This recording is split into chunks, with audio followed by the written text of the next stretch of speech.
Hi hi Shiva, అలా బాగున్నాను శివ, బాగున్నారా? బ్రహ్మాండంగా ఉన్నాను. ఇంటర్వ్యూలు తక్కువ ఇవ్వడానికి కారణం ఏంటి, లాస్ట్ 1.5 year బ్యాక్ అవును. తీసుకున్న డెసిషన్. అంతకుముందు చాలా ఇచ్చాను. అవును. పర్సనల్ ఇంటర్వ్యూలు చాలా ఎక్కువ అయిపోయాయి, టూ మచ్ అయిపోయాయి అని చెప్పేసి హ్మ్. తగ్గించేశాను. హ్మ్. హ్మ్. So now I'm only giving professional interviews. అవును. అవును. అయితే 1.5 year తర్వాత 1.5 year పైన అయిపోయింది. హ్మ్. హ్మ్. ఇప్పుడు యాక్చువల్గా నేను ఒకళ్ళకి బీబీసీలో, మీకు తెలిస్తే కనుక చెప్పండి, బీబీసీలో ఒక లేడీ ఉంటారు, అవును. ఆవిడకి ఇస్తాను. ఆమె తెలుసా మీకు? తెలీదు. ఐడియా లేదు. అవును. కనుక్కోవాలి. ఉంటే కనుక్కొని నాకు చెప్పండి. ఆవిడకి ఫస్ట్ ఇంటర్వ్యూ ఇస్తాను. ఆ! మిస్ అయ్యాను, బట్ ఇప్పుడు ఎనీవే కాంపన్సేట్ ఒకవేళ చేసి ఒక ఇంటర్వ్యూ ఇంటర్వ్యూ ఇవ్వాలి ఇవ్వాలి. ఆవిడకి. ఓకే. సో అదొకటి. ఆహ్, అంటే కొంచెం మధ్యలో నేను లావ్ అయిపోవడం ఒకటి. హ్మ్. లావ్ అయిపోయాను. దానివల్ల ఆ లావు అంటే తగ్గిన తర్వాత కొంచెం హ్మ్. సన్నబడ్డ తర్వాత ఇద్దాం కానీ అనుకున్నా, అలాగే తగ్గాను. అలానే ఉంటారన్న మీరెప్పుడు చూసినా సేమ్ అదే కట్టు. మధ్యలో లావయ్యాను. బాగా కొంచెం లావైపోయాను. కొంచెం మీరు bubble gum Roshan cinema release అప్పుడు అవును. చూస్తే అసలు ఎలా ఉంది, అవును. బుగ్గలు ఇదంతా అవన్నీ వచ్చి ఉండే. మెడ అవును. అవును. ఇవన్నీ ఒకే ఒకే దీంట్లోకి వచ్చేసాయి. హ్మ్. హ్మ్. సో అప్పుడు చాలా లావున్నా. సో ఇప్పుడు కొంచెం ఇప్పుడు తగ్గింది. తగ్గాను. హ్మ్. దాదాపు 20 kgs తగ్గాను. ఇంకా అదే ప్రాసెస్లో ఉన్నాను. హ్మ్. హ్మ్. అందుకని చెప్పేసి వెయిట్ చేశాను అంతే, ఓకే. అంతకన్నా ఇంకేం లేదు. అంటే క్యారమ్స్ వచ్చా మీకు? బ్రహ్మాండంగా. మీ హోమ్ టౌన్‌లో ఆడతారా ఎప్పుడైనా? ఏమన్నా హోమ్ టౌన్ పెద్దలతోటి ఫ్యామిలీతో కూర్చొని? అందరం కలిసి ఏదో సరదాగా ఆడినట్టున్నాం. ఏం మాట్లాడుతారన్న నార్మల్‌గా? నేనా? ఆ! నేను నార్మల్‌గా చిన్నప్పుడు క్యారమ్స్ బాగా ఆడేవాడిని. హ్మ్. చెస్ ఆడేవాడిని. హ్మ్. 10 మనకి రింగ్ ఉంటుంది కదా! హ్మ్. రింగ్ అవును. అది ఆడేవాడిని. హ్మ్. హ్మ్. ఆ తర్వాత షటిల్ ఆడేవాళ్ళం. హ్మ్. అండ్ ఈ బాస్కెట్ బాల్ అవి నాకు రాదు. అవును. క్రికెట్ బాగా ఆడతాను. క్రికెట్ బా ఆడతారు. ఓకే. ఇవి మాత్రమే ఆడేవాడిని. ఆ! హ్మ్. హోమ్ టౌన్ చేశారు కదా! ఏమైనా హ్మ్. మెమోరీస్ గుర్తొచ్చాయా మీకు హోమ్ టౌన్ యూజ్ చేస్తున్నప్పుడు?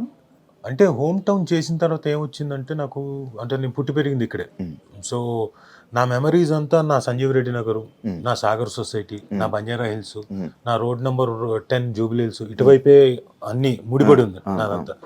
సరే మిగతాది చెన్నైలో నేను ఉన్న ఫస్ట్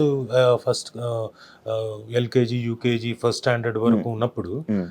అంతగా గుర్తులేవు. హ్మ్. కొద్దిగా లీలగా గుర్తున్నాయి. హ్మ్. హ్మ్. మేమున్న ఇల్లు హ్మ్. హ్మ్. అవన్నీ. హ్మ్. అప్పుడప్పుడు చెన్నైకి ఏదైనా షూటింగ్‌కెళ్తే హ్మ్. ఊరికే ఆ లైన్‌కెళ్ళి చూసొస్తాను. హ్మ్. హ్మ్. ఇప్పుడు నేనేంటంటే సంజీవ్ రెడ్డి నగర్‌కెళ్ళి, హ్మ్. హ్మ్. B6F3కి మేమున్న మా పెద్దమ్మ వాళ్ళ ఇల్లు, మా హ్మ్. పెద్దయ్య వాళ్ళ ఇల్లు, హ్మ్. అక్కడికెళ్ళి, హ్మ్. ఆ తర్వాత మా అత్త వాళ్ళ ఇల్లు అటువైపు ఉండేది. హ్మ్. బల్కంపేట దాటిన తర్వాత హ్మ్. అటు ఎళ్ళి, హ్మ్. ఇటువైపు సాగర్ సొసైటీ, హ్మ్. బంజారా హిల్స్, అప్పుడు పెద్ద బిల్డింగ్ ఉండేది, హ్మ్. Tower house. హ్మ్. అది ఇప్పుడు లేదు. నో హ్మ్. మోర్. అది పెద్ద అవును. ఇదైపోయింది. అది అవును. మళ్ళీ సాగర్ సొసైటీ, మళ్ళీ రోడ్ నంబర్ 10 ఇవన్నీ ఊరికే చూసుకొనొస్తాను. నా మెమరీస్ అన్నీ ఇక్కడే. ఆ!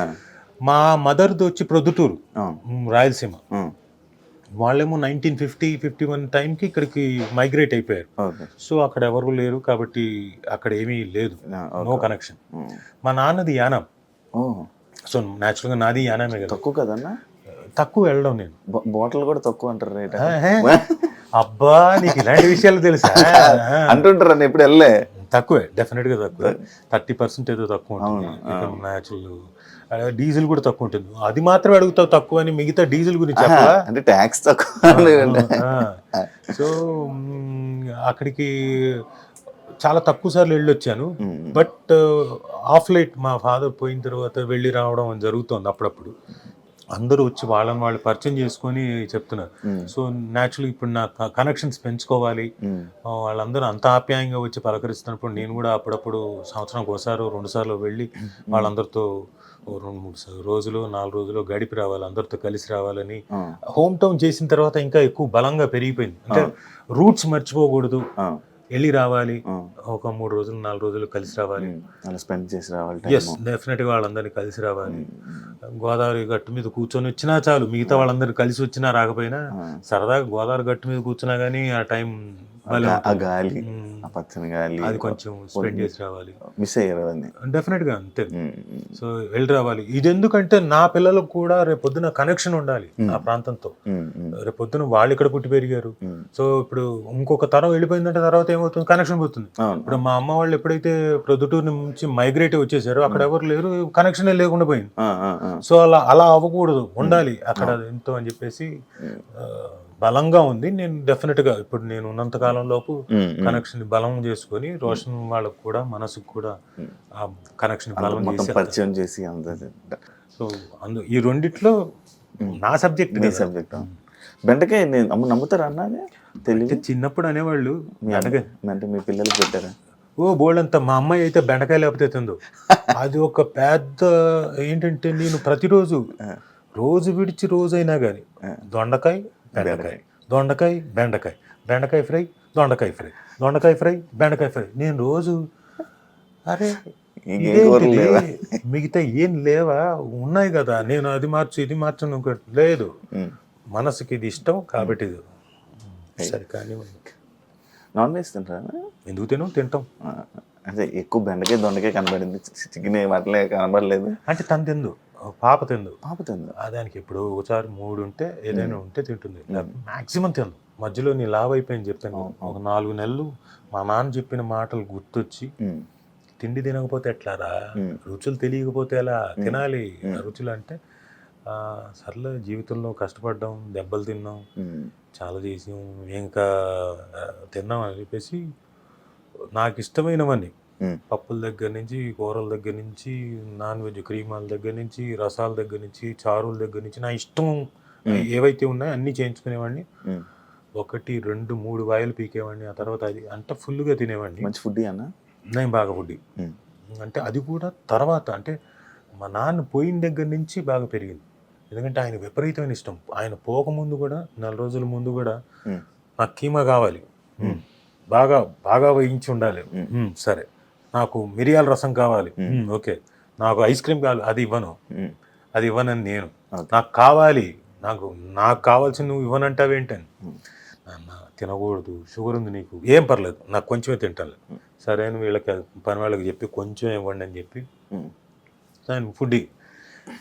ఆయన పోయిన తర్వాత ఏమనిపించిందంటే అప్పుడు చెప్పేవాడు, ఒరే అంతా కష్టపడి చేసేది చివరాఖరికి వచ్చి రుచికరమైన ఫుడ్ తినడానికి, అది ఎంజాయ్ చేయడానికి నీ లైఫ్ నువ్వు పరిగెడుతున్నావు. ఆల్రెడీ పొద్దుటి నుంచి సాయంత్రం వరకు నువ్వు పరిగెడతావు, రాత్రి వరకు నీ ప్రొఫెషన్లో పొద్దున వెళ్తే రాత్రి అవుతుందో మరుసటి రోజు అవుతుందో తెలియదు, పరిగెడుతున్నావు, కష్టపడుతున్నావు, వెరీ గుడ్, చెయ్యి, కష్టపడాలి. మనిషి అన్న ప్రతి వాడు కష్టపడాల్సిందే, ఎవడి ప్రొఫెషన్లో వాడు కష్టపడాల్సిందే.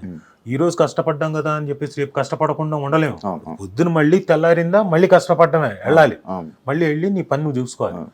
అయితే ఈ మధ్యలో మాత్రం నువ్వు తింటావు చూడు, అది కొంచెం ఎంజాయ్ చేసి తినడం నేర్చుకోరా, అవి మన రుచులురా, దాన్ని మనం ఎంజాయ్ చేయకపోతే ఇంకెందుకురా, చిన్నవేరా మనం ఎంజాయ్ చేసేది, ఫుడ్ ఇలాంటివే, పెద్ద పెద్దవి కాదు. సో ముందు ఆ చిన్న ఎంజాయ్మెంట్స్ తెలుసుకో. ఫుడ్ చాలా ఇది షడ్రుచులు, నువ్వు ఎంజాయ్మెంట్ అది రుచులు తెలిస్తే కదా నువ్వు యాక్టింగ్ కూడా బాగా చేయగలుగుతావు, నవరసాలను కూడా బాగా పలికించగలుగుతావు. అంటే అవును కరెక్టే కదా, ఇంతకాలం పరిగెత్తాను, కడుపు మార్చుకున్నాను, ఏవో తినాల్సింది కూడా గబగబ మింగి వెళ్ళిపోయాను, కూర్చొని నమిలి మింగితే ఆ ఎంజాయ్మెంట్ వేరు కదా అనుకొని ఆయన పోయిన తర్వాత ఐ స్టార్టెడ్. బిజీ లైఫ్లో ఇంకంతే కదా, ఎప్పుడు తినేసి ఎప్పుడు వెళ్ళిపోదాం, ఇట్లా తీసుకొని 5 నిమిషాల్లో అయిపోయేది నా భోజనం. అది మార్చుకున్న స్టైల్. 20 ఫాస్ట్గా తినేయాలంటుంటారు కదా అన్న తిండి దగ్గర. 22 సార్లు 32 సార్లు నమలాలంటారు ఒక ముద్ద ఎవరైనా కానీ. నాకు వాళ్ళు పెద్దలు చెప్పింది కాళ్ళు తడి ఆరే లోపల ఫస్ట్ అబ్బాయిలు ఫాస్ట్ తినేయాలి. పొరపాటును కూడా కాదు. మనం అంటే యంగ్స్టర్స్ ఉంటే లోపల మంచి జీర్ణశక్తి ఉంటుంది కాబట్టి పర్లేదు, వాళ్ళు తిన్నా ఓకే, ఫాస్ట్గా తిన్నా ఓకే. బట్ యూజువల్గా ఏం చెప్తారంటే నెమ్మదిగా నమిలి తినాలి. నమిలి మింగితే లోపలికి వెళ్ళిన తర్వాత జీర్ణశక్తి బాగా ఉండి బాగా డైజెస్ట్ అయ్యి ఒంటికి పట్టాల్సింది పడుతుంది, అవసరం లేని ఎక్స్క్రీట్ అయిపోతుంది. So any time you should have your time. ఎందుకు గంట సేపు బ్రేక్ ఇస్తారు? గంట బ్రేక్ అనేది దేనికి? 10 నిమిషాలు అనొచ్చుగా, గంట ఎందుకు ఇచ్చారు మరి మధ్యాహ్నం గంట సేపు అని? ఆ గంటలో మీరు at least you should take your 30 minutes time for eating. అది కూడా ఎలా, ఆ రుచుల్ని ఎంజాయ్ చేయకపోతే ఇంకెందుకు? ఏం తిన్నావురా, ఏం రుచి, అది ఏం రుచి, అది కారమా లేకపోతే పులుపా అనుకుంటూ డౌట్లు వస్తేలా? తిన్నది ఎంజాయ్ చేయాలి, లాలాజలం మీకు నోరు ఊరాలి, మీరు తినేటప్పుడు మీరు అది ఆస్వాదించాలి.